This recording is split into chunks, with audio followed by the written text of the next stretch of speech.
A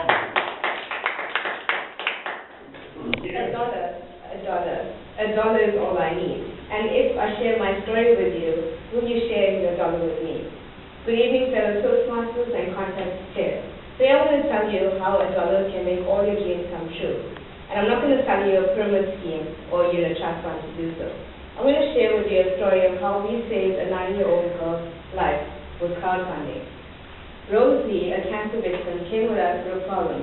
She needed 500,000 rand to raise in order to buy a stem cell unit from the U.S. in order for her to receive a bone marrow transplant. If she didn't receive the transplant, she wouldn't survive. We eventually raised the money through social media, word of mouth, and television. In just 4 weeks. If you tell me you needed 500,000 rand in 4 weeks, you'll probably laugh at me. But how is this possible? This is 500,000 rand. I give it to Neil, and I'll ask for him back. He's not going to give me 500,000 rand like that.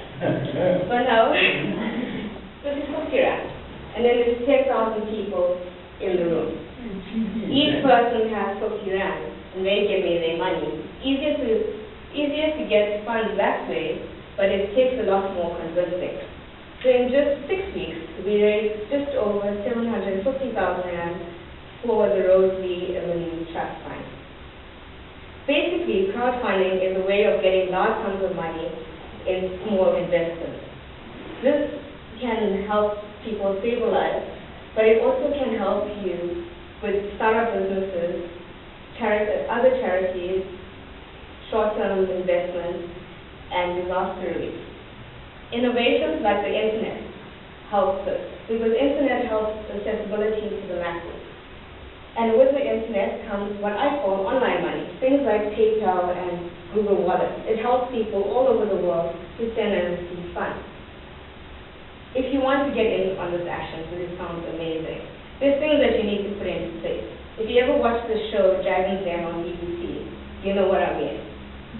Because it's crowdfunding and it's the masses, you still need to convince a room full of investors. So you need all your ducks in a row.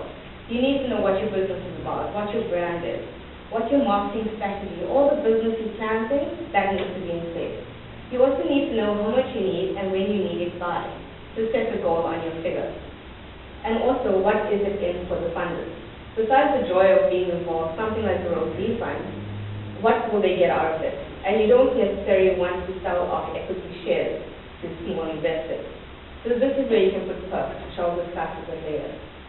So crowdfunding websites you get, they normally take a commission about 5 to 9%. Just be wary of spam or phishing sites. Accredited websites like Kickstarter.com, Indiegogo.com, or StartMe.co.za can instantly boost your brand and give it exposure before it becomes in production. Only problem is that someone could steal your brand. So you want to sort out your protection on your intellectual property before taking it online. This is a bit of history. In modern history, 1884, Joseph Lister, the famous newspaper publisher, raised $100,000 from approximately 125,000 people in just under 6 months. And if you want to know why they need that much money in 1884, it was to complete the goal of the Statue of Liberty. The other American success story is my favorite, Obama's first presidential campaign, which got me interested in crowdfunding. He didn't have a big corporate sponsor, or he didn't have private sponsors either. So he approached the public, and at that time, a lot of his fans were young people, the young executives, or even teenagers, hopefully of the voting age. And he asked people using social media giant Twitter to run his campaign and asked for just a little as $1 to get the campaign going. With the Rosie Fund, we asked people to donate 50 or 100 rand. And we set up an EFT bank account to make it easy for South Africans to donate, as well as the Indiegogo website, where international funders or people who want to use a credit card or PayPal account to make a donation. The most recent and exciting case is local Cape Town band Red Huxley. They met their catching of the Eagles of Death Metal a few months ago, and they invited Red Huxley to come up to his studios in California and record their first debut album. But they still needed money we thought it was $25,000 to raise within a month. And they've done it. Just before I came here, today they raised $6,000 just today from just 90 backers. Now, even if you did standard grade math in school, you know that it's a little bit more than $1 per person.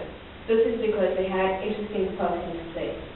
They had perks like if you donate $10, you get an album download.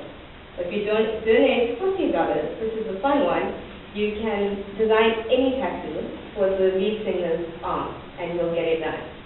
$500 will get you a private house party where they'll come and sing for you. So whether you want to start a band, or help a band out, save a life, or even get someone to become president, this can be all possible with crowdfunding. So just imagine next time you're flying into JFK and not seeing the Statue of Liberty. Neither can I.